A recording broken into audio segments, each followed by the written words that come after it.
لوگوں سے عزتیں تلاش کرتے ہو تو وہ کیا تمہیں عزت دیں گے؟ وہ تو کل اچھا کہتے ہیں، پرسوں برا کہنے لگ جاتے ہیں۔ لوگوں کے سامنے گڈ بک میں آنا چاہو گے تو وہ تو سویرے تمہارے بارے میں کچھ کہیں گے، شام کچھ اور کہیں گے۔ اپنی روحانی زندگی آباد کریں، اپنے مسلح کو وقت دیں، اور دنیا سے چھپ کر، اس موبائل کو بند کر کے، اور اپنے آپ سے بھی چھپ کے اور تنہا ہو کے، چھپا کے سارا کچھ اپنے آنسو اپنے رب کی بارگاہ میں پیش کریں، اس کے حضور حاضری دیں۔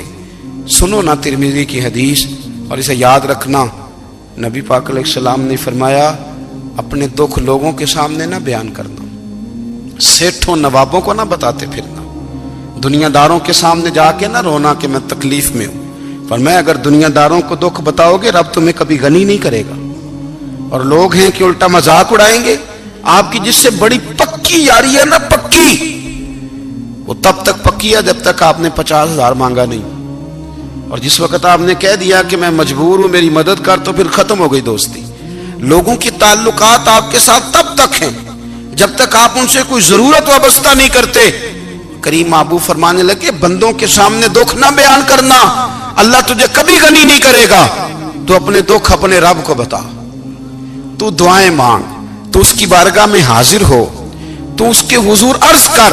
فرمایا اپنے دکھ اپنے رب کو بتا، وہ جلدی کرے یا دیر سے کرے تجھے ساری دنیا سے بے نیاز کر دے گا، تجھے کسی کا محتاج نہیں رہنے دے گا۔ اپنے مسلح کو، اپنی دعاؤں، ایک بزرگ فرماتے ہیں میں نے دعا مانگنے کا طریقہ اپنی بیوی سے سیکھا، دعا مانگنے کا طریقہ اپنی، سیکھنے والے تو اپنے بچوں سے بھی سیکھ لیتے ہیں، سیکھنے والے تو ہر ایک سے سیکھتے ہیں۔ وہ کہتے ہیں میں نے دعا مانگنے کا سلیقہ اپنی بیوی سے سیکھا ہے۔ حضرت وہ کس طرح؟ فرمانے لگے میری بیوی نے نا مجھے کوئی کام بتایا، کچھ پیسوں کی ضرورت کے لیے کہا، تو میں نے اسے کہا کہ بھئی ابھی میرے پاس نہیں ہے، کچھ دنوں میں آتے ہیں تو میں دے دوں گا۔ عورتوں کی عادت ہوتی ہے وہ بار بار یاد کراتی ہیں، 2-4 دنوں کے بعد پھر اس نے کہا حضرت وہ میں نے کہا تھا کچھ پیسے، میں نے اسے کہا کہ ابھی میرے پاس نہیں ہے، کچھ دنوں میں ملتے ہیں تو میں تمہیں دے دوں گا۔ اس نے کچھ دنوں کے بعد پھر کہا حضور وہ میں نے کچھ پیسے کہے تھے۔ فرماتے میں نے ڈانٹ دیا، میں نے کہا کہ کیا تو روز مجھے شرمندہ کرتی ہے، کہا نا میرے پاس نہیں ہے، ہوں گے تو دے دوں گا، تو روز یاد کراتی ہے۔ فرماتے ہیں اس نے پہلے تو میری ڈانٹ کو سہا، پھر میرے سخت جملوں نے اس کی آنکھوں میں آنسو پیدا کر دیے، پھر اس نے اپنے آنچل میں اپنے اس دکھ کو سمیٹا، اور پھر اس نے ایک جملہ کہا تو میں رو پڑا، اور مجھے اپنے رب سے مانگنے کا طریقہ آ گیا۔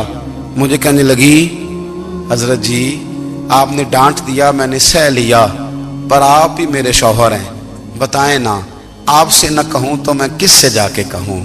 فرماتے ہیں میں رو پڑا، اور میں کھل کے رویا، اور میں تڑپ کے رویا، اور پھر میری سسکیاں بند گئیں۔ تو مجھے کہنے لگی آپ کو کیا ہوا؟ میں نے کہا مجھے بھی دعا مانگنی آ گئی ہے، جب میں اسے کہوں گا نا اللہ تو ہی میرا رب ہے، میں تجھ سے نہ کہوں تو میں کس سے جا کے کہوں؟ میں کیوں کسی بندے سے سوال کروں؟ میں کیوں کسی دنیا دار سے کہوں؟ میں تیرے بندوں کا، نیک بندوں کا وسیلہ لے کے، تیرے محبوب کی غلامی لے کے تیری بارگاہ میں آئیں، تجھ سے نہ مانگوں تو کس سے مانگوں؟ سمجھ آ گئی ہے؟ جب میں اس رنگ میں مانگوں گا تو پھر رب میرے اوپر بڑا ہی فضل فرمائے گا، وہ میرے اوپر بڑی رحمت کرے گا، وہ میرے لیے آسانیاں کرے گا۔ عزیز دوستو، ہم اس طرح کرنے لگ گئے ہیں کہ ہم نے نا اپنے تعلقات پر اعتماد کرنا شروع کر دیا ہے۔ میرے تعلقات بہت ہیں، ہم نے اپنی دولت پر اعتماد کرنا شروع کر دیا ہے، میرے پاس دولت بہت ہے۔ ہم نے اپنے علم پر، اپنی شہرت پر اعتماد کرنا شروع کر دیا ہے کہ میرے پاس فلاں چیز بہت ہے۔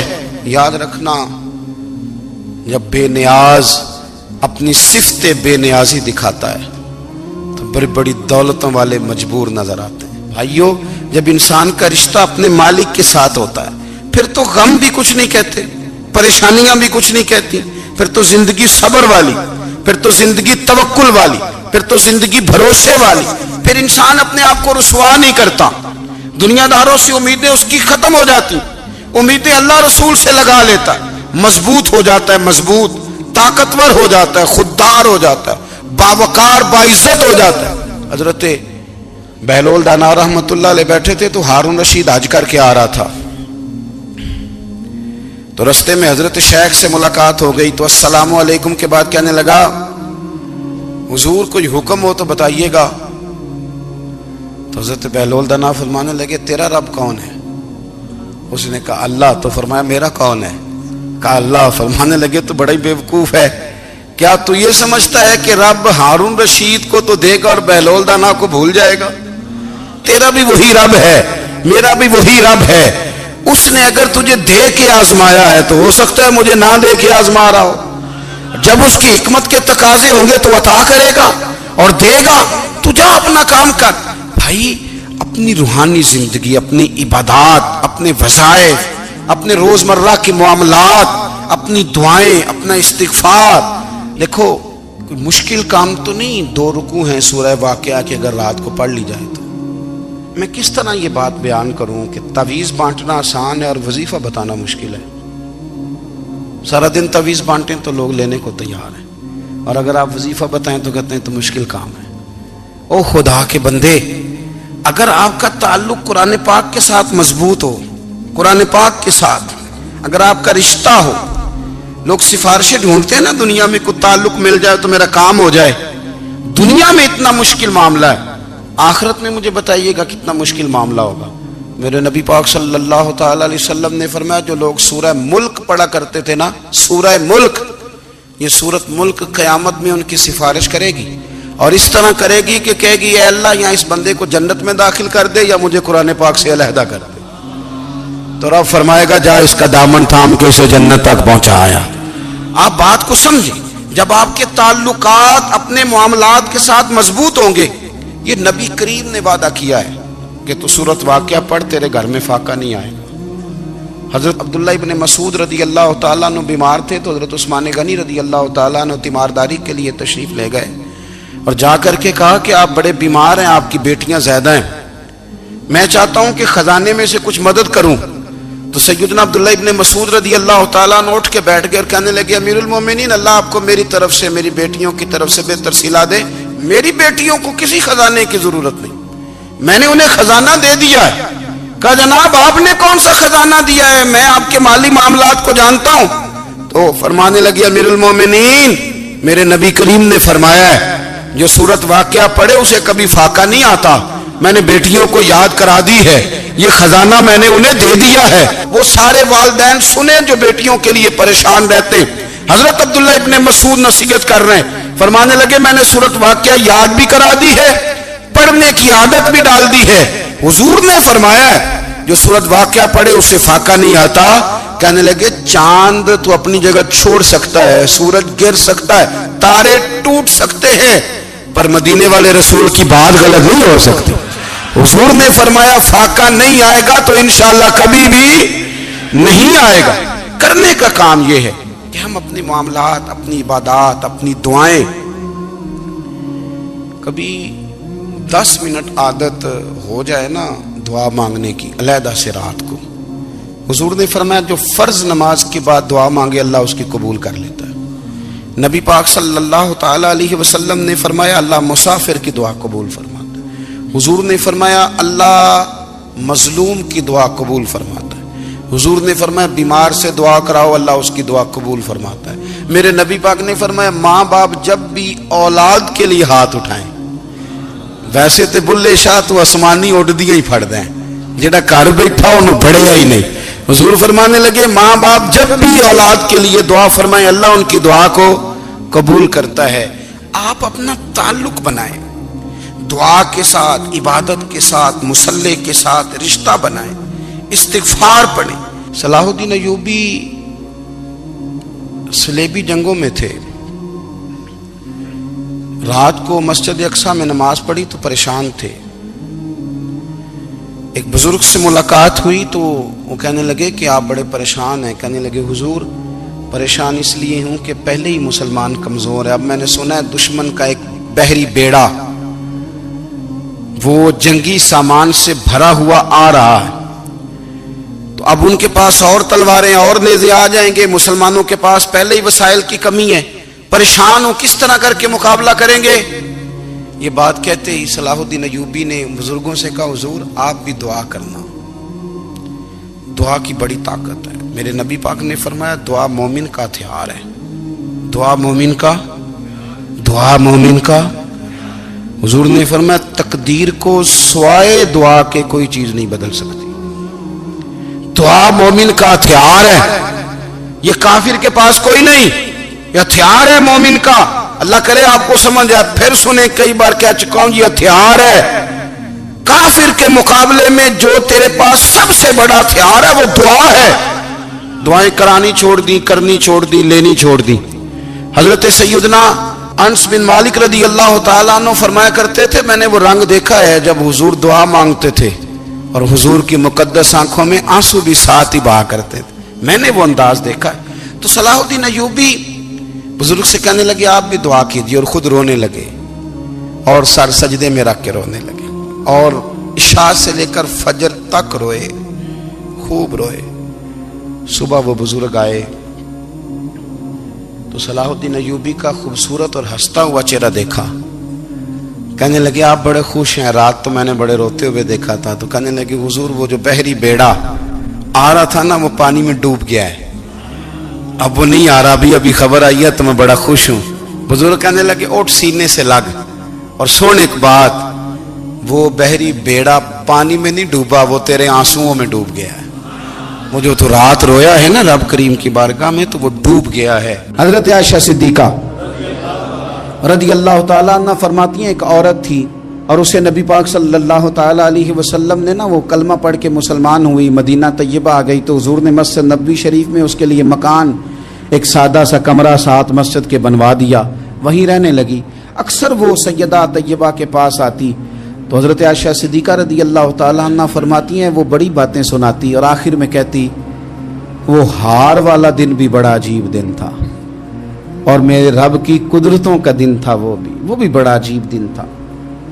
سیدہ عائشہ صدیقہ رضی اللہ تعالیٰ عنہ ایک دن فرمانے لگی کہ تو ہار والے دن کا بڑا ذکر کرتی ہے، وہ کیا دن تھا؟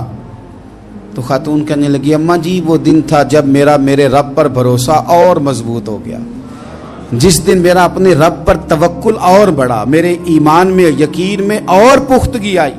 کہنے لگی میں ایک گھر کی کنیز تھی، نوکرانی تھی. اس گھر میں ایک بچی تھی جس کے پاس سونے چاندی ہیرے جواہرات کا ہار تھا. اس زمانے میں نا چمڑے کے اوپر لوگ ہیرے جواہرات لگاتے تھے، کئی دفعہ سرخ رنگ کے چمڑے پہ لگائے جاتے تھے. وہ بچی پہنتی تھی تو کہتی ہوں بچی کے اس نے اتار کے رکھا یا اس سے گرا وہ ہار تو چیل اسے اٹھا کے لے گئی گوشت سمجھ کے اور میرے سامنے اٹھا کے لے گئی. گھر والوں نے مجھ سے پوچھا، یہ بخاری میں موجود ہے، گھر والوں نے پوچھا مجھ سے کہ وہ ہار کہاں ہے تو میں نے کہا چیل اٹھا کے لے گئی. گھر میں کچھ چوری ہو جائے تو سب سے پہلا الزام کس پہ لگتا ہے؟ ملازمین پہ. کہتے انہوں نے مجھے بڑا مارا، بڑی تکلیف دی، حتیٰ کہ میری شرمگاہ تک کی تلاشی لی، میری عزت اتنی خراب کی میں بتا نہیں سکتی. میں نے اپنی زندگی میں ایک واقعہ دیکھا، ایک امیر گھر میں چوری ہو گئی، ملازم کو اتنا مارا کہ وہ چارپائی پہ پڑ گیا. پولیس والوں سے اتنی مار پڑوائی گئی کہ وہ بیچارہ چارپائی پہ پڑ گیا اور پھر وہ اتنا بیمار ہوا اور کچھ دنوں کے بعد پتہ چل گیا کہ چور تو اپنا بیٹا ہے ان کا.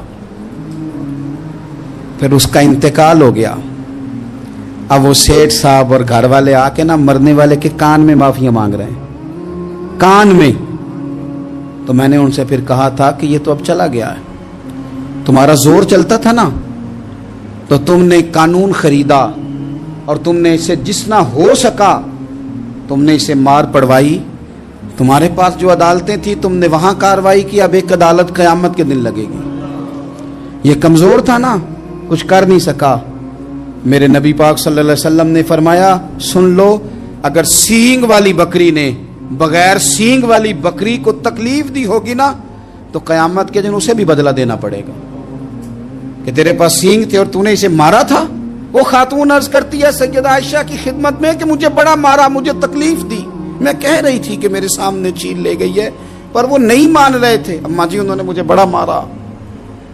حضرت عائشہ صدیقہ کہتی ہیں پھر کیا ہوا؟ کہنے لگی اماں جی جب کوئی میرا مددگار نہ رہا، مجھے تکلیف دے رہے تھے، رسوا کر رہے تھے، تو میں نے اپنے رب سے مدد چاہی، میرے رب کی طرف میں نے توجہ کی. میں نے کہا مالک اب تو ہی میرا مددگار ہے.